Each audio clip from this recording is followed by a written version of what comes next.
this time we have ceremonial manners and presentation, and it is my honor to call. I'm going to take a little things out of order, and actually it's under oral communication. And as you know, Cupertino is very famous for Apple Computer, and we're very honored to have Mr. Steve Jobs to come here tonight to give a special presentation. Mr. Jobs?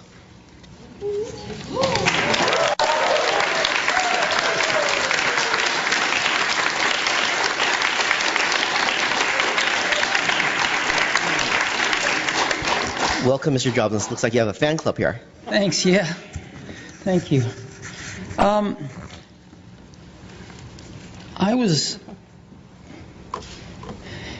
Apple's growing like a weed. And as you know, we've always been in Cupertino. Started in a little office park and eventually got the buildings we are in now at the corner of De Anza and 280. But and those buildings hold maybe 2,600 people, 2,800 people. But we've got almost 12,000 people in the area. So we're renting buildings, not very good buildings either, at an ever greater radius from our campus. And we're putting people in those.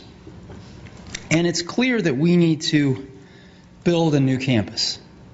So we're just out of space. And that doesn't mean we don't need the one we've got. We do need it. But we need another one to augment it.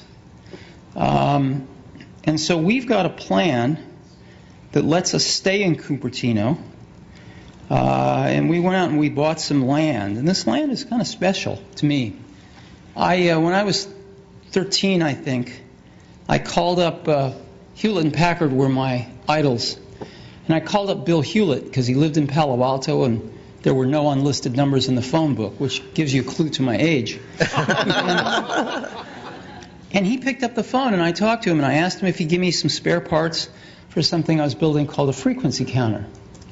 And he did, but in addition to that, he gave me something way more important. He gave me a job that summer, a summer job at Hewlett Packard, right here in Santa Clara off 280, the division that built frequency counters. And I was in heaven. Well, right around that exact moment in time, Hewlett and Packard themselves were walking on some property over here in Cupertino, in Prune Ridge, and they ended up buying it. And they built their computer systems division there. And as Hewlett Packard has been shrinking lately, they decided to sell that property and we bought it. We bought that and we bought some adjacent property. All used to be apricot trees, apricot orchards, and we've got about 150 acres. And we would like to put a new campus on that so that we can stay in Cupertino. And we've hired some great architects to work with, some of the best in the world, I think. And we've come up with a design that puts 12,000 people in one building. You think about that, that's rather odd. 12,000 people in a building, in one building. But we've seen these office parks with lots of buildings, and they get pretty boring pretty fast. So we'd like to do something better than that, and I'd like to take you through what we'd like to do. So this is supposed to work here. There we go. Can you see this? Yep. Yes, we can. Great. So here's where we are today, which is on Infinite Loop Drive, again at the intersection of De Anza and 280. Mr. Jobs, you can actually draw on the screen. That's how high-tech we are. Oh, good. Use your finger. So instead of pointing in the air, you can just draw. I don't really need to draw on the screen. It's okay. You can see it clearly. And what we've done is we've bought this land right here. We tried to buy the apartments in the corner, but they're not for sale, so we couldn't buy those. But we bought everything else. And the campus we'd like to build there is one building that holds 12,000 people. And it's a pretty amazing building. Let me show it to you. It's a little like a spaceship landed. But there it is. And it's got this gorgeous courtyard in the middle, but a lot more. So let's take a closer look at it. It's got curve. It's a circle, and so it's curved all the way around. As you know, if you build things, this is not the cheapest way to build something. There's not a straight piece of glass in this building. It's all curved, and we've used our experience in making retail buildings all over the world now. And we know how to make the biggest pieces of glass in the world for architectural use. And we want to make the glass specifically for this building here. We can make it curved like this all the way around the building. And you can see what it will look like. It's pretty cool. Again, today, about 20% of the space is landscaping. Most of it is a big asphalt parking lot. Several big asphalt parking lots. So 20% of it is landscape. We want to completely change this, and we want to make 80% of it landscape.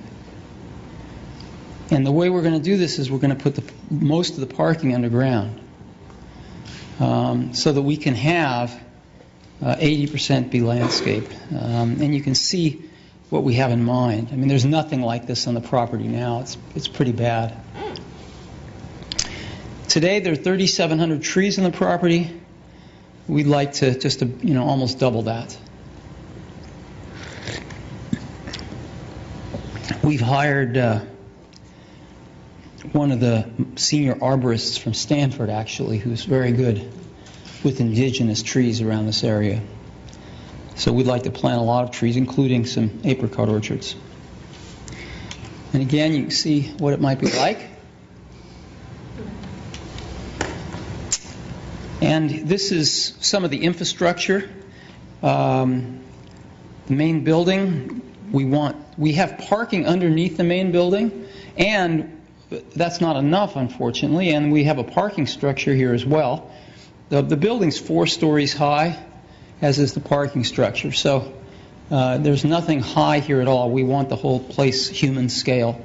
It's actually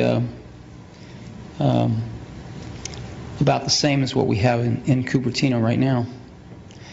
And an energy center, we deal with people sitting at computers all day writing software.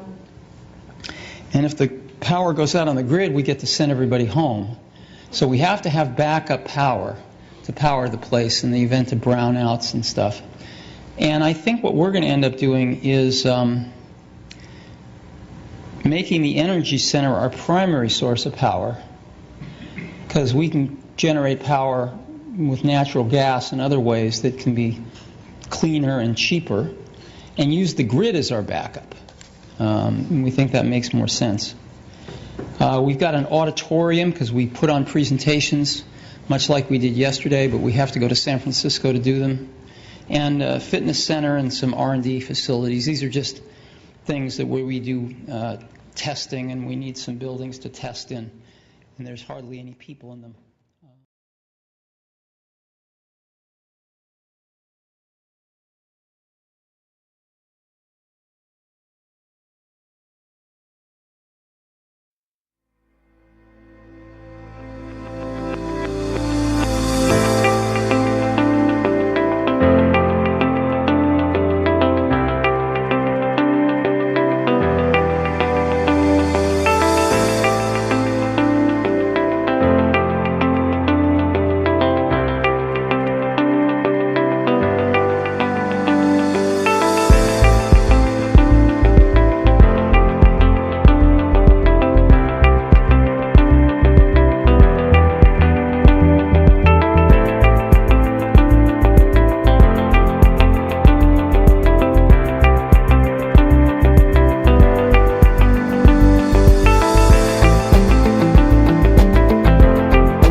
as you know, we've always been in Cupertino.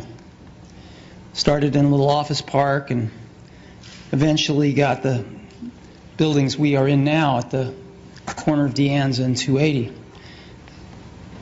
But and those buildings hold maybe 2,600 people, 2,800 people. But we've got almost 12,000 people in the area. So we're renting buildings, not very good buildings either, at an ever greater radius from our campus. And we're putting people in those. And it's clear that we need to build a new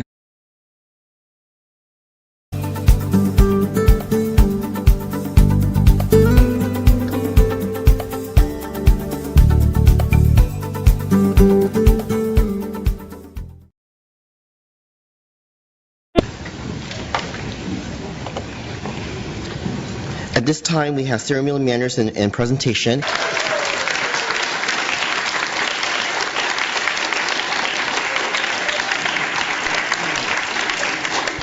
Welcome, Mr. Jobs. Looks like you have a fan club here. Thanks, yeah. Thank you.